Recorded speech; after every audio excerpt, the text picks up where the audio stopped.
Zafer dastanı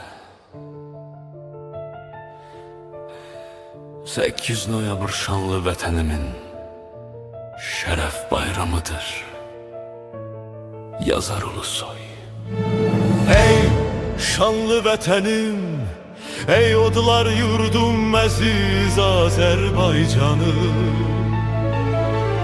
ey müdrik xalqım, ey mərd igid əyər, qəhrəman millətim. Ey elim obam, xanımlardır, Xatunlardır, ərənlərdir, ərlərdir sənin övladların. Azərbaycan deyəndə ürəklər qürurlanar, çox qədimdir sənin torpaqların. Çox qürurlu, şanlı bayramlar var sənin tarixində, sənin o qara gözündə. Türkçülük, müasirlik, İslamçılıq var sənin o şanlı bayrağında, ulu elində. Ey Azərbaycan, hər bir övladın hər bir zaman gürur duymuş səninlə.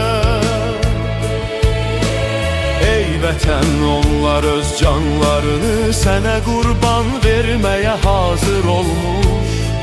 Həminlə 8 noyabrda düşmən üzərində zəfərə yürüdü igid qəhrəman övladların. Qalib Ali Başkomandan, qalib əskər ilə dünyadan gəldi zəfər dolu sovqatların. Qələbə günüdür bu elin, bu obanın şad günüdür. Üç yerdə yandırın ocaqları, qoy çalsın oynasın bu elin, bu vətənin igid mərd oğlanları, xanım, xatun qızları.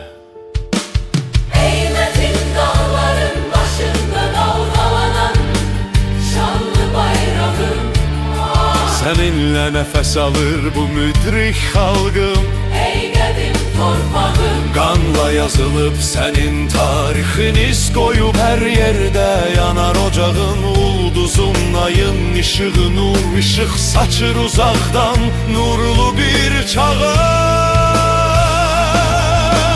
Sevgi ilə Qarabağın qoxusu gəlir bu zəfər dolu yerlərdən. O səngərdəki igid əskərdir, ərlik yaraşır onlara ürəkdən. Şəhidlərin ruhu gülür, bir eşqlə, bir saadətlə gül qoxur bu igid elindən. 8 noyabr Bu zəfər günüdür, yazılıb könlümün ən dərin yerindən. O gün, o an görsəndi dəmir yumuruş, səsləndi bir igid, irəli, vətən uğruna. Hər yerdə hər bir vətən övladı gülümsəyərək getdi ölümə, qələbə yoluna. Əziz anaların, körpə balaların duaları yetdi böyük Allahın uca qoluna. Qurtuluş sənin talehindir, qalib millətim. Zəfər sözü yazıldı ər alnına. Bu torpaq, bu yurt sevgisi canımda bir ömrə bərabər oldu. Vətən eşqi ilə yanar könlüm, bu el duyğusu hər an qəlbimə doldu. Gürurla yazıram bu əsəri, hər an dilimdə, qəlbimdə olar mərd, igid bir boy. Qoy bu misraların sonunda mənimdə öz imzam görünsün, Elnur Ulusoy.